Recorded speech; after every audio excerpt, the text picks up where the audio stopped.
Metode ilmu pengetahuan.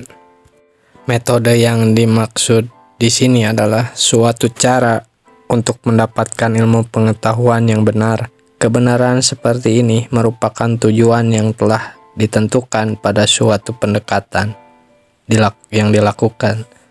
Jadi dalam metode ilmu pengetahuan itu seharusnya ditentukan pula jenis, bentuk, dan sifatnya oleh objek forma secara pandang yang dilakukan. Metode seharusnya menyesuaikan diri dengan objek forma, antara keduanya tidak bisa saling bertentangan. Kesesuaian di antara keduanya pasti menghasilkan suatu pengetahuan absolut yang tidak sesuai dengan tujuan ilmu pengetahuan itu sendiri.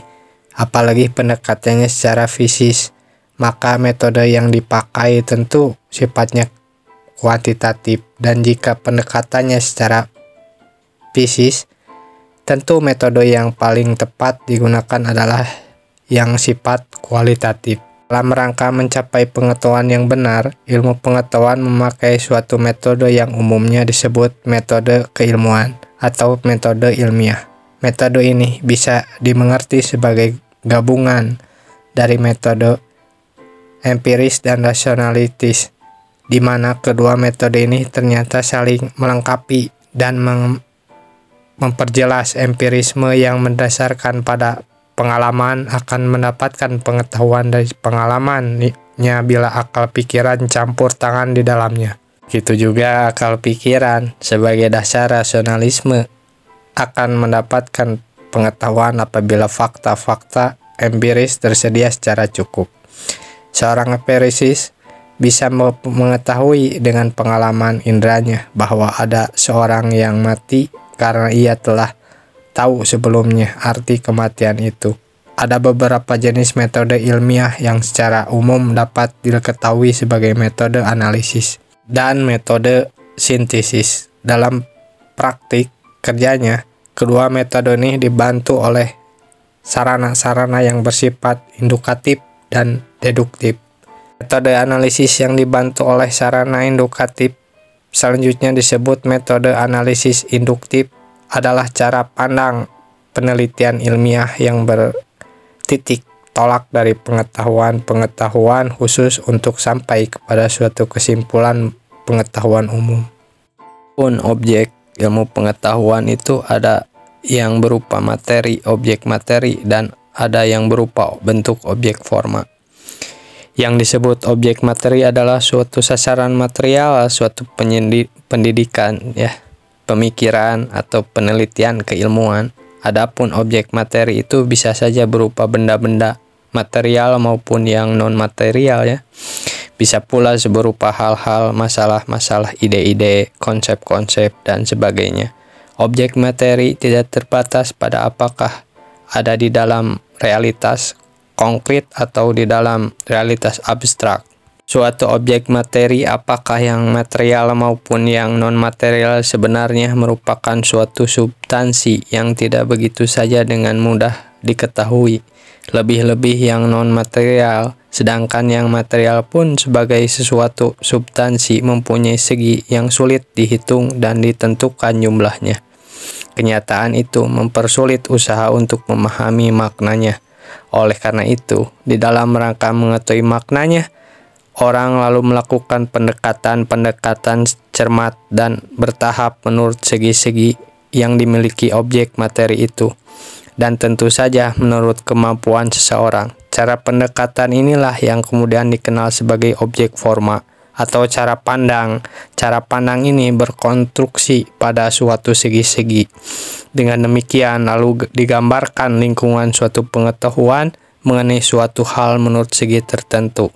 Dengan kata lain, tujuan pengetahuan sudah ditentukan. Bila contoh objek materi manusia sendiri dari segi kejiwaan, keragaman, keindividualan, kesosialan, dan segi dirinya sebagai makhluk Tuhan.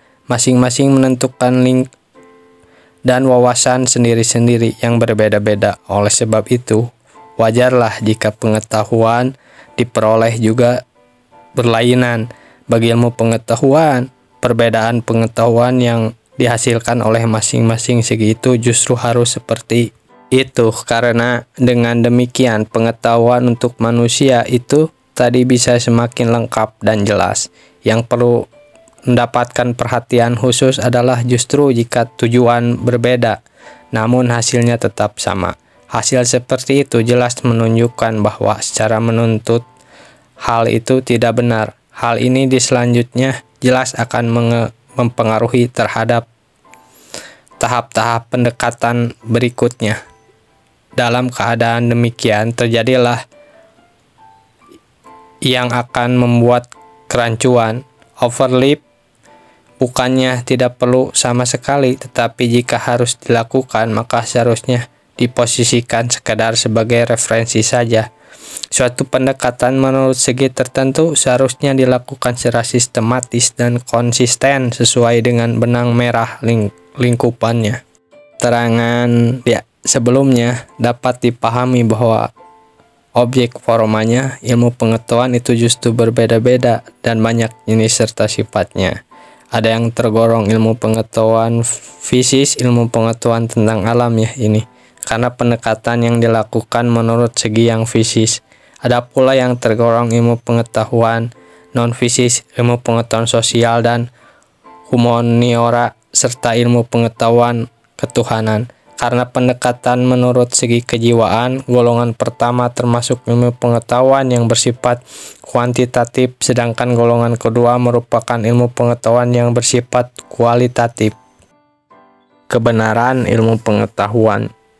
Yang dimaksud kebenaran ilmu pengetahuan lazim disebut kebenaran keilmuan atau kebenaran ilmiah adalah pengetahuan yang jelas dari suatu objek materi yang dicapai menurut objek forma cara pandang tertentu dengan metode yang sesuai dan ditunjang oleh suatu sistem relevan. Pengetahuan yang demikian ini tahan uji baik dan verifikasi empiris maupun yang rasional, karena memang cara pandang, metode, dan sistem yang dipakai adalah bersifat empiris dan rasional secara silih berganti. Tentang kebenaran keilmuan ini paling tidak ada 3 teori pokok sebagai berikut. Yang pertama, saling berhubungan Teori ini sering disebut dengan teori konsistensi karena menyatakan bahwa kebenaran itu tergantung pada adanya saling hubungan di antara ide-ide secara tepat. Itu ide-ide yang sebelumnya telah diterima sebagai kebenaran. Teori ini kebanyakan dianut oleh para penganut paham idealisme ahli pikir pada tahun 1846 sampai 1924 mengatakan bahwa suatu posisi cenderung benar jika koheren dengan posisi benar lain, antara jika arti yang dikandung itu koheren dengan pengalaman kita. Selanjutnya, kaum idealisme mendasarkan bahwa kebenaran tentu merupakan sifat yang dimiliki oleh ide kita, karena semua hal yang kita ketahui itu adalah ide-ide, bukan barang atau halnya sendiri. Maka kebenaran itu terletak pada saling hubungan di antara ide-ide tentang suatu yang dianggap di dalam alam pikiran. Tingkah saling hubungan adalah ukuran bagi tingkat kebenaran itu sendiri. Semakin terdapat saling hubungan di antara ide-ide yang makin meluas, maka akan menunjukkan kesahihan kebenaran yang semakin jelas pula. Dalam dunia pengadilan misalnya, semakin kuatnya saling hubungan antara seluruh kesaksian, maka semakin kuat pula adanya kebenaran itu. Menghadapi teori koherensi ini, orang mudah untuk menerimanya begitu saja, karena memang logis dan tepat diterima oleh akal sehat serta tidak bertentangan, tetapi saling hubung di antara ide-ide secara logis bisa saja mengenai hal-hal yang palsu atau bohong. Maka perlu kita sanksikan kemampuan implikasi fakta itu sendiri. Bukankah ide tentang fakta itu hanya merupakan sebagian dari fakta itu sendiri? Lebih dari itu, teori ini menekankan pada sifat rasional dan intelektual, padahal realitas itu ada di dalam dirinya sendiri, yang juga mempunyai sifat irasional. Dengan demikian, bukankah teori ini gagal dalam memberikan jaminan kepada kehidupan sehari-hari? Ya, barangkali demikian, tetapi paling tidak dengan teori ini kita mendapatkan gambaran yang mapan tentang kebenaran menurut segi tertentu, yaitu segi yang rasional. Kemudian yang kedua, teori persesuaian. Kalau teori koheren diterima oleh kebanyakan kaum idealis, maka teori koresponden ini lebih bisa diterima oleh kaum realis. Teori koheren ini mengatakan bahwa seluruh pendapat mengenai suatu fakta itu benar jika pendapat itu sendiri disebut fakta yang dimaksud. Dengan kata lain, kebenaran adalah persesuaian antara penyataan tentang fakta dengan fakta itu sendiri. Terhadap suatu pendapat yang menyatakan bahwa di luar hawanya dingin, misalnya, maka teori ini menuntut adanya fakta bahwa dingin itu benar adanya atau nyata berada di luar, bukan hanya sekedar ide tentang hawa dingin saja. Kalau di dalam teori koheren di atas bersifat rasional, oportunis, maka teori koheren ini bersifat empiris, a posteriori. Kalau teori yang pertama, koheren menekankan adanya saling hubungan di antara ide-ide secara tepat, logis, dan tematis, maka teori koheren menekankan pada apakah ide-ide itu merupakan fakta itu sendiri atau bukan. Penyesuaian antara arti yang dikandung berbagai pendapat dengan yang merupakan fakta merupakan kriteria bagi teori koheren ini. Alan yang segera muncul dari pelajaran ini adalah bahwa pernyataan tentang fakta itu merupakan suatu ide yang sifatnya praktis, lalu fakta itu sendiri mempunyai sifat yang non-praktis. Mungkinkah antara yang praktis dan yang non-praktis itu bisa sesuai? Key Rogers, seorang realis Amerika, mengatakan bahwa kebenaran itu terletak pada kesesuaian antara esensi atau arti yang diberikan dengan esensi yang terkandung di dalam diri hal atau objek itu sendiri.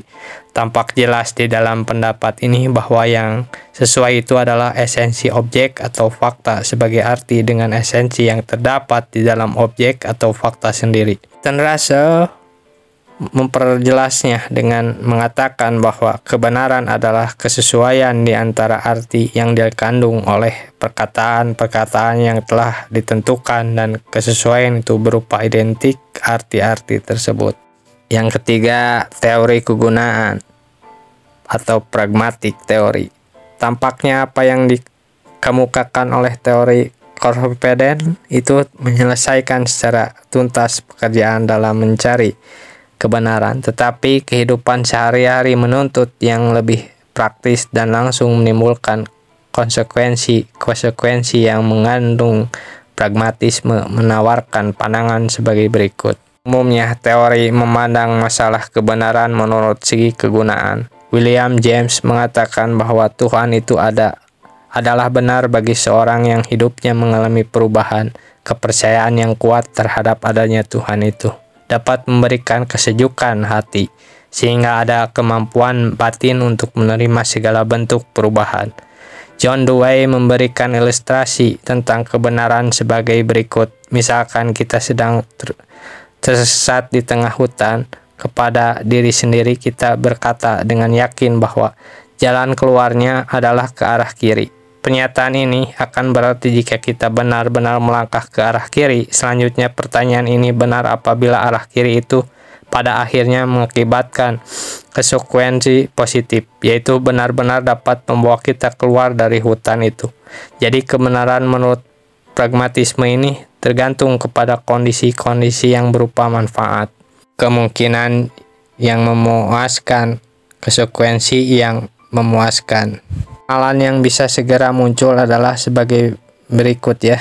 Apakah asas manfaat yang cenderung subjektif itu justru tidak mengingkari asas objektivitas sebagai tujuan ilmu pengetahuan di dalam dirinya sendiri?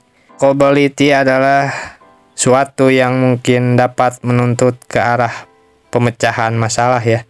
Tetapi jika hal ini hanya bergantung sepenuhnya kepada keyakinan, maka spekulasi yang bisa saja menimbulkan kesesatan perlu pertimbangkan. juga belum tentu dalam konteks benar-benar. Bukankah kita sering melihat bahwa hal itu justru muncul dari perbuatan-perbuatan yang tidak benar? Banyak pengacara yang puas dengan keberhasilan pembelanya, padahal perkara itu seharusnya tidak perlu dibela. Banyak pula penyalahgunaan hak yang mendatangkan kepuasan di dalam hidup dan kehidupan ini.